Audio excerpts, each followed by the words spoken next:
Hi guys, welcome to my YouTube channel. This is Mr. What's your name? Salam. He's number one master on the IZ. So they need to remove this chiller number two because it's not working. Some other people last on this boat. He make magic. You know magic.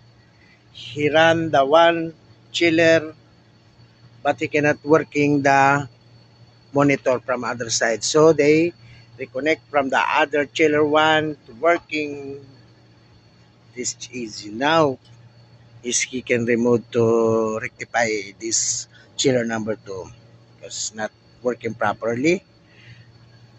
There is hole on all the five.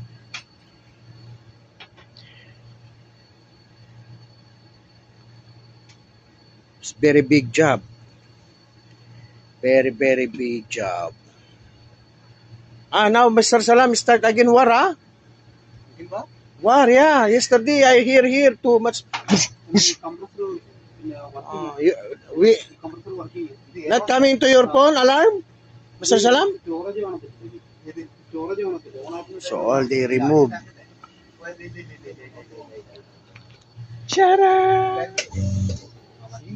This is the pump for the season marine. And this is my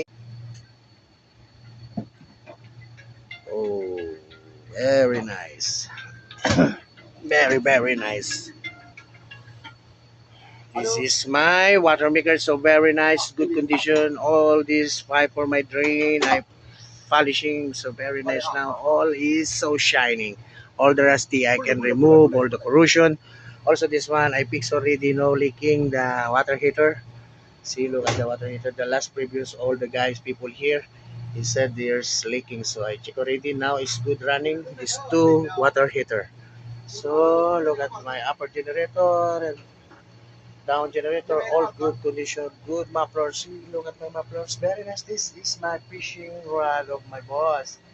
I do very good for maintenance, so they will catch that very nice fish. So all the pipe they remove, see, from the AC because this AC chiller number two is there's damage. There is a hole, so he cannot circulation the cooling system.